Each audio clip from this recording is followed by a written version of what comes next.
샬롬, 새로운 한 주가 시작되었습니다. 이번 한 주도 우리 주님과 함께 동행하시면서 주님의 은혜 가운데 그렇게 힘차게 살아가는 우리 사랑하는 성도님들이 되시기를 바라겠습니다.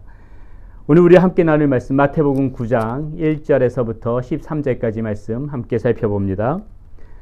오늘 말씀에 보게 되게 되면은 세 부류의 사람이 나오게 됩니다. 우리가 이 말씀을 찬찬히 이 세 부류에 나오는 사람들의 모습을 보면서 오늘 우리에게 주시는 말씀이 어떤 말씀인가 함께 저와 여러분들이 생각해 보는 시간 갖도록 할 텐데요. 먼저 2절에 보게 되면은 중풍병자와 그의 친구들의 모습이 나옵니다. 자, 1절에서부터 2절 말씀입니다. 예수께서 배에 오르사 건너가 본 동네에 이르시니 침상에 누운 중풍병자를 사람들이 데리고 오거늘 예수께서 그들의 믿음을 보시고 중풍병자에게 이르시되 작은 자야 안심하라 내 죄 사함을 받았느니라. 자, 주님께서 이렇게 지금 말씀해 주고 계십니다. 주님 앞에 그 친구들이 몸을 움직일 수 없는 중풍병자를 데리고 나온 장면입니다. 근데 주님께서 이렇게 말씀하세요. 그들의 믿음을 보시고 중풍병자 이렇게 말하는 겁니다. 작은 자야 안심하라 내 죄 사함을 받았다. 자, 여기서 보게 되게 되면은 중풍병자는 물론이요. 예수님께서 지금 누구의 믿음을 보시는 겁니까? 그 친구들의 믿음을 보시고 이 중풍병자의 중풍병자에게 죄 사함을 받았다고 지금 말씀해 주시고 계시는 것입니다. 사랑하는 여러분, 우리가 이 말씀을 통해서 한번 생각해 볼 것은요. 우리가 한 사람이 이렇게 바로 서기 위해서 그 주변에서 이렇게 중보해 주는 사람들이 얼마나 큼 중요한지 우리 이 말씀 가운데서 우리가 잘 볼 수가 있습니다. 한 사람이 바로 서기 위해서 내가 바로 서기 위해서 분명히 내 주변에도 나를 위하여서 기도해 주고 나의 믿음을 위해서 도와주는 사람들이 있었을 것입니다. 또한 나 역시도 누군가에게 그런 사람이 되어져야 됩니다. 오늘 우리가 이 말씀을 보시면서 우리가 정말 생각하고 우리가 받아들여야 될 그런 모습이 그런 모습입니다. 내가 하나님의 자녀로 바로 설 수 있도록 나를 도와줬던 사람들이 있었듯이 오늘 나 역시도 누군가의 도움이 되어지는 사람, 누군가의 믿음을 위하여서 쓰임 받는 사람, 그런 사람들이 우리 성도님들이 되어져야 되겠다는 것입니다. 동일한 본문이 다루고 있는 마가복음 2장에 보게 되면은 이 친구들의 믿음이 어느 정도까지였냐면요. 이 중풍병자를 예수님 앞에 바로 데려갈 수가 없으니까는 옥상에 올라가서 지붕을 뚫고 그 침상을 내리는 장면이 나옵니다. 그 정도로 이 한 사람을 바로 세우기 위해서, 한 사람을 살리기 위해서 친구들이 이렇게 헌신했다는 것이에요. 사랑하는 여러분, 이렇게 정말 누군가를 위하여 중보하며 누군가의 믿음을 바로 세우기 위하여서 이렇게 헌신하는 거 굉장히 귀한 일입니다. 하나님께서 그 믿음 칭찬하시고요. 정말 그 형제를 사랑하는 그 모습이 우리 주님께서도 늘 말씀하셨듯이 가장 하나님을 사랑하는 것 다음으로 귀한 그러한 모습인 것입니다. 우리 사랑하는 성도님도 오늘 이 중풍병자와 그 친구들의 친구들의 모습을 보시고 우리도 누군가에게 그렇게 도움이 되어지는 사람, 누군가의 믿음을 바로 세워주지 않은 그러한 사람들이 되어야 되겠다는 그러한 마음들을 가지시면 좋겠습니다. 자, 또 한 부류의 사람이 나오는데요. 무리들입니다. 이 무리들은요, 이 지금 마음이 굉장히 완악한 그러한 모습입니다. 우리 그 말씀을 한번 보도록 할 텐데요. 자, 이 사람들이 먼저 3절에 보면요, 이렇게 나옵니다. 어떤 서기관들이 속으로 이르되 이 사람이 신성을 모독하도다 이렇게 얘기를 하고 있습니다. 자, 여기서 이 사람이다 이렇게 얘기할 때 이 쓰여진 단어가 후토스인데요. 이 단어의 의미는 뭐냐면 이자 이런 얘기예요. 그러니까 무슨 말이냐면은 그 당시 유대인들이 예수님을 비하하고 조롱할 때 늘 쓰던 말들이 이 말이었습니다. 이 후토스란 말. 이자가 이 사람이 인격적으로 존중해 주지도 않는 거예요. 뭐 하나님의 아들인 그런 하나님의 아들을 대접하는 그런 차원에 넘어서 인격적으로도 대우를 안 해주는 겁니다. 이자가 이 사람 이렇게 지금 비하하는 말이거든요. 근데 지금 무엇을 비하하는 거예요? 자, 이 말을 지금 예수님의 이 말을 가지고 문제가 삼는 건데요. 이 친구들과 같이 온 중풍병자를 예수님께서 고칠 때 뭐라고 말씀하셨냐면요. 작은 자야 안심하라. 네 죄 사함을 받았느니라 지금 이렇게 말씀하고 계세요. 이게 무슨 말이에요? 분명히 병자의 모습으로 왔는데 네 병이 고쳐질 것이다. 네 병이 나을 것이다. 이 얘기를 한 것이 아니라 죄 사함을 받았다고 얘기를 하거든요. 그러니까 이 무리들은 깜짝 놀라는 거예요.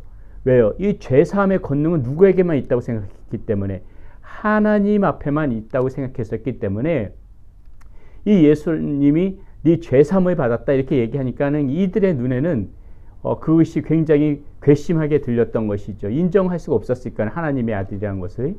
자, 그 모습을 보시고 예수님께서 이렇게 말씀하시는 겁니다. 4절에서 6절에 걸쳐서 그것이 그러한 사람들의 이 마음을 아시고 예수님께서 뭐라고 말씀하시는가 들어보세요. 예수께서 그 생각을 아시고 이르시되 너희가 어찌하여 마음에 악한 생각을 하느냐. 네 죄 사함을 받았느니라 하는 말과 일어나 걸어가라 하는 말 중에 어느 것이 쉽겠느냐. 그러나 인자가 세상에서 죄를 사하라 권능이 있는 줄을 너희로 알게 하려 하노라 하시고 중풍병자에게 말씀하시되 일어나 내 침상을 가지고 집으로 가라 하시니 그가 일어나 집으로 돌아가거늘 우리가 보고 두려워하여 이런 권능을 사람에게 주신 하나님께 영광을 돌리니라.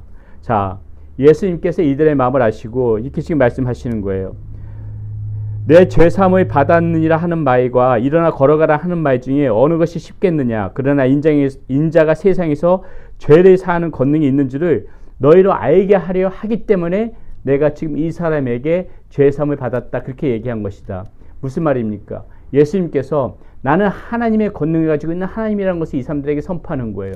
너희들도 알다시피 죄사함은 아무나 해줄 수 있는 것이 아니다. 오직 하나님만 해줄 수 있는데 예수님께서 내가 바로 그러한 하나님이라는 것을 지금 이 사람들에게 얘기하는 거예요. 내가 이런 권능을 가진 자다. 죄사함을 줄 수 있는 권능을 가진 자다. 이렇게 지금 사람들에게 얘기하는 것이죠.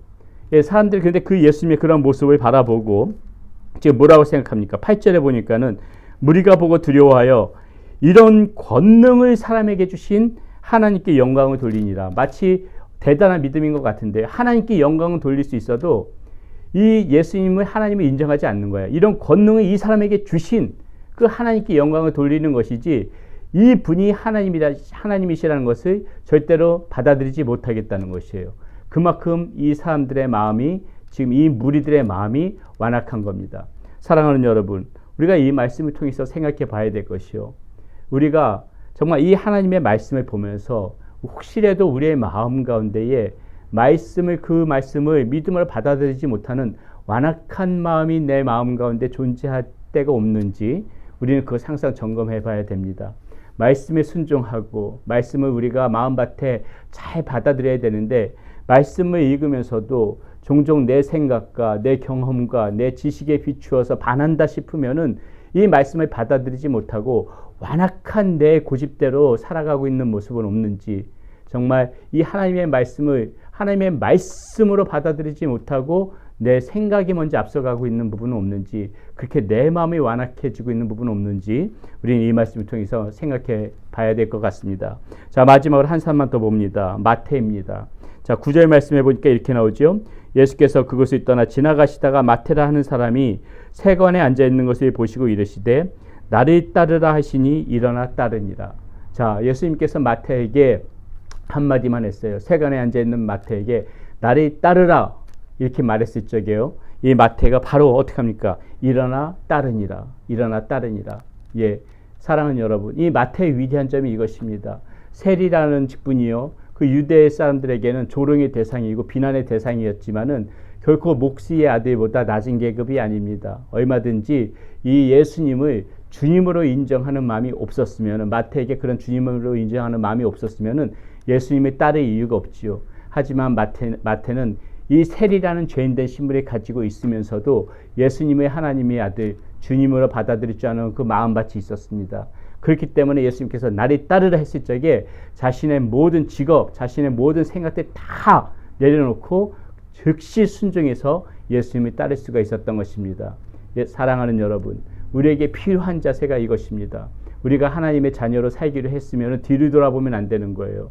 우리가 하나님의 자녀로, 그렇게 하나님의 백성으로, 그렇게 믿음을 취하는 자로 그렇게 살기로 결심했었으면은 세상 것 아무리 좋고 세상의 어떤 모든 것들이 나를 유혹한다 하더라도 눈 지끈 감고 끊을 거 끊어버리고 그렇게 그 즉시 하나님 앞에 나오고 주님의 제자로, 주님께서 사랑하는 하나님의 자녀로 그렇게 살아가기로 결심하고 따라가야 되는 삶입니다. 우리는 예수님의 그 말씀하신 그 삶을 따라가는 자들이에요. 즉시 순종하면서 따라가는 자들.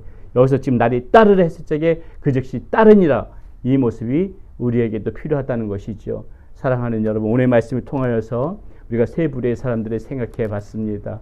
친구들과 이 중풍병자와 같은 그러한 정말 믿음을 가지고 담대한 믿음을 가지고 주님 앞에 나오는 자들, 정말 중보하면서 누군가의 도움이 되어지는 사람들, 그리고 이 마태와 같이 그 즉시 예수님을 순종하며 따를 줄 아는 그러한 믿음을 가진 사람들, 그러한 사람들이 되어야지 이렇게 무리들처럼 완악한 마음을 가지고 살아가는 그러한 사람이 되어져서는 안 되겠습니다. 모두 그러한 모습으로 살아가는 우리 사랑하는 성도님들 되시기를 바라겠습니다. 기도합니다.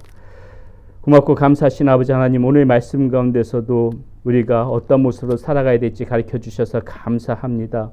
하나님, 누군가의 믿음을 위하여 도움이 되어지는 사람이 되어지게 하여 주시고, 하나님 주의 자녀로 살아가기를 결심하였사오니 아버지 하나님, 세상 것에 너무 마음 두지 않고 끊을 것 끊고 담대하게 주님을 따르는 하나님의 자녀들 다 되어지게 하여 주시옵소서.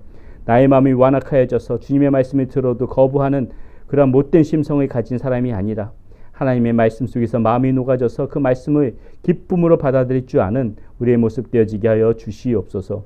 예수님의 이름으로 감사하며 기도드렸습니다. 아멘.